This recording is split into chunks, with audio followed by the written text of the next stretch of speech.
Nous allons nous lever pour honorer Dieu, pour lire la parole de Dieu. Je lis dans Jean, chapitre 1, verset 1 jusqu'à 4. Je lis au nom de Jésus-Christ. Amen. Au commencement était la parole. La parole était avec Dieu, et la parole était Dieu. Elle était au commencement avec Dieu. Toutes choses ont été faites par elle. Et rien de ce qui a été fait n'a été fait sans elle. En elle était la vie, et la vie était la lumière de l'homme. Amen. La parole dit que pour comprendre le sens de cette affirmation, que Jésus est la parole de Dieu, de cet attribut de Dieu le Fils. Oui, c'est ça. Amen. De cet attribut de Dieu le Fils, il faut lire attentivement Jean 1,4. Au commencement était la parole. Au commencement était la parole. Et la parole était Dieu. Et la parole était Dieu. Elle était au commencement avec Dieu. Toutes choses ont été faites, n'a été fait sans elle. En elle était la vie. La parole dans l'éternité et le temps, au commencement était la parole. Christ n'a pas de commencement, mais existe de toute éternité. Ici, on dit qu'au commencement était la parole, et la parole était Dieu. La Bible va nous montrer maintenant comment Jésus est la parole. Parce que Jésus existait au commencement. Parce qu'il avait dit que avant qu'Abraham fût, j'étais. Avant qu'Abraham fût, Jésus était. Donc il était avant Abraham. Lorsque Dieu créait le ciel et la terre, Jésus était là. On va voir comment Jésus est la parole. Amen, amen. Il ne fut jamais créé et ne connut jamais de commencement. Dans cet évangile qui souligne que Jésus est le Fils de Dieu. Pourquoi on dit dans la Bible que Jésus est le Fils de Dieu? Parce que lorsque Jésus est descendu sur la terre, il a laissé l'Esprit de Dieu aux cieux. Il a laissé ses royaumes. Il est descendu comme un humain. C'est pour cela qu'il nous dit, lorsque nous prions, notre Père qui est aux cieux. Parce que s'il allait descendre comme esprit, on allait avoir peur de lui. Tu vas te demander, parce que pour voir un esprit, ce n'est pas facile. Mais il a accepté de descendre comme un humain pour que tout le monde ait aperçu que c'est Dieu. La parole était avec Dieu. Si on dit que la parole était avec Dieu, on va voir la parole là maintenant ce qui. Christ possède une personnalité distincte. Il n'était pas seulement une idée, une pensée ou une sorte d'exemple, mais une personne réelle qui vit avec Dieu. Parce que la parole dit que, la Bible nous dit que la parole était avec Dieu. On dit que Jésus, ce n'est pas une idée, ce n'est pas un exemple. Il y a le fait qui dit que Jésus ressemble à Dieu. Non, ce n'est pas ça.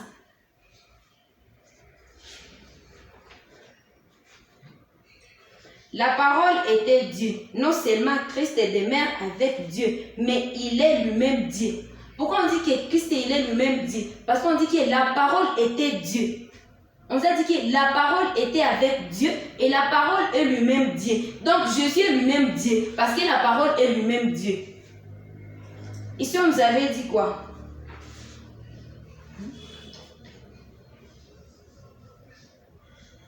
Toutes choses ont été faites, n'a été fait sans elle. En elle était la vie et la vie était la lumière de l'homme. On dit que la vie était la lumière de l'homme. Qui est notre vie? C'est Jésus, n'est-ce pas? Qui est la lumière? C'est pas Jésus. On dit que la lumière était avec Dieu. La lumière et la lumière c'était Dieu. Donc Jésus est Dieu. Pourquoi? Parce que c'est lui la lumière. Amen, amen.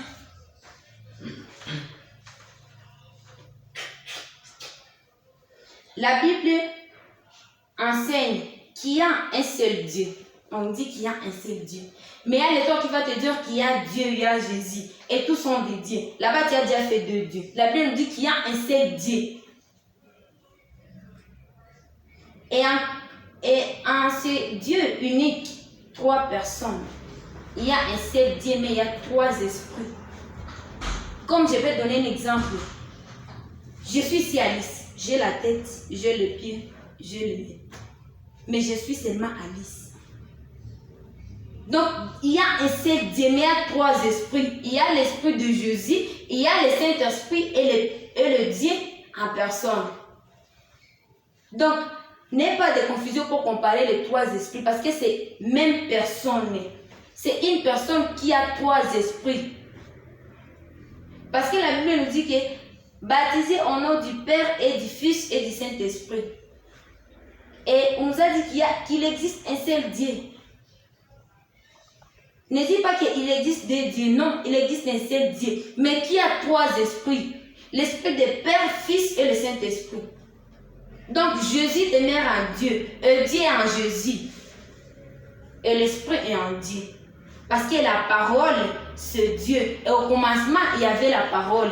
Et la parole était avec Dieu. C'est pour cela que la lumière était avec Dieu et la lumière est le même Dieu. Chacune de ces 3 personnes est Dieu. Et 2 personnes de la Trinité sont mentionnées dans ce verset. Dieu le Père et Dieu le Fils. Voici la première affirmation parmi beaucoup d'autres dans cet évangile, selon lesquels Jésus est Dieu. Il n'est pas suffisant de dire qu'il est un Dieu. Le Dieu, si c'est le petit Dieu là, on écrit avec minuscule, et qui ressemble à Dieu ou qu'il est divin. La Bible enseigne qu'il est Dieu. Ne dis pas que Jésus est un prophète. Non, Jésus n'est pas parmi les prophètes. Oui, il avait prophétisé, mais Jésus n'est pas prophète. Il y a les autres qui disent que Jésus était prophète comme Isaïe, comme qui. Non. La Bible dit non, parce que la parole est Dieu. Donc Jésus est Dieu. Il ne faut pas avoir de confusion en disant que Jésus n'est pas Dieu, Jésus c'est un prophète, Jésus. Non. La Bible nous dit qu'il est fils de l'homme parce que lorsqu'il est descendu en personne. Amen. Et dans la Bible, il y a la verset qui nous déclare que avant de passer chez Dieu, tu dois d'abord passer chez Jésus. Si tu n'as pas encore accepté Jésus dans ta vie, donc tu n'as pas Dieu. Tu ne peux pas dire que je respecte Dieu, je connais Dieu et tu ne connais pas Jésus. Non. Ça c'est lorsqu'il est descendu comme un humain. Parce qu'il ne peut pas descendre comme... S'il pourrait descendre comme un esprit, on allait avoir peur de lui. Mais il a voulu que tout le monde sache que c'est lui. C'est pour cela qu'il est descendu en personne. Il a porté la chair pour venir nous sauver. Donc, ici la parole ne désigne pas seulement un langage ou un message, mais l'une des 3 personnes divines. C'est cette personne qui a prononcé l'ordre, qui a déclenché la création. La parole, toutes choses ont été créées. Lisons dans Colossiens 1:16. Celui qui a la Bible peut nous aider de lire dans Colossiens 1:16.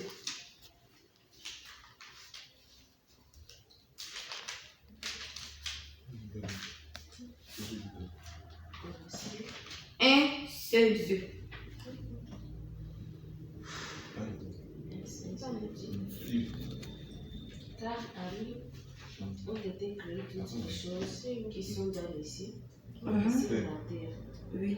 les visibles et les invisibles, trône,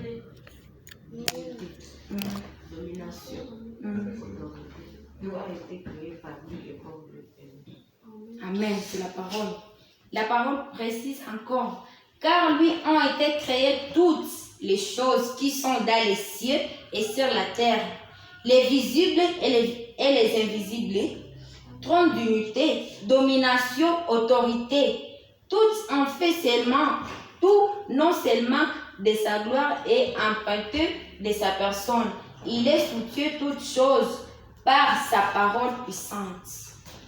on dit que Jésus a la parole puissante. L'univers entier est soutenu la parole et lorsqu'il lui retirera de sa soutien et la fin du temps, l'univers entier sera détruit.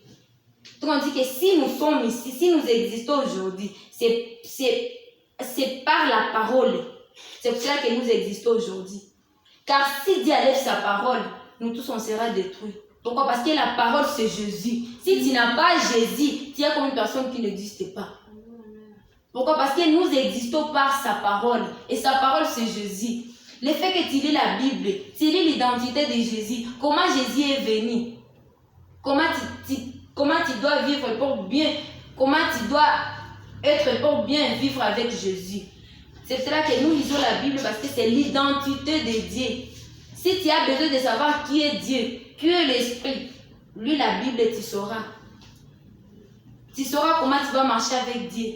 Et c'est lui qui a la Bible en sécurité. Pourquoi? Parce que Satan n'est pas capable. Satan peut chercher à lui tenter. Mais en quel genre que Satan peut vaincre une personne qui lit la Bible? Pourquoi? Parce qu'il connaît la vérité. Il connaît la réalité de la Bible.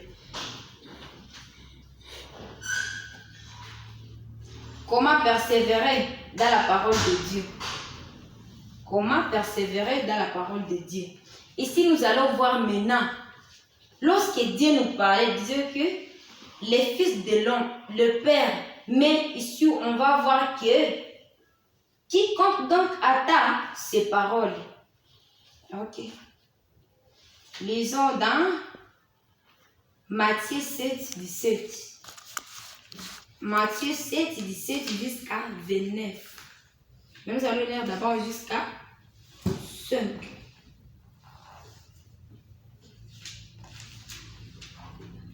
Matthieu 17 à 20. Lisons d'abord jusqu'à 20. Matthieu 17. Matthieu 7, 5. Matthieu 7, 17 jusqu'à 20.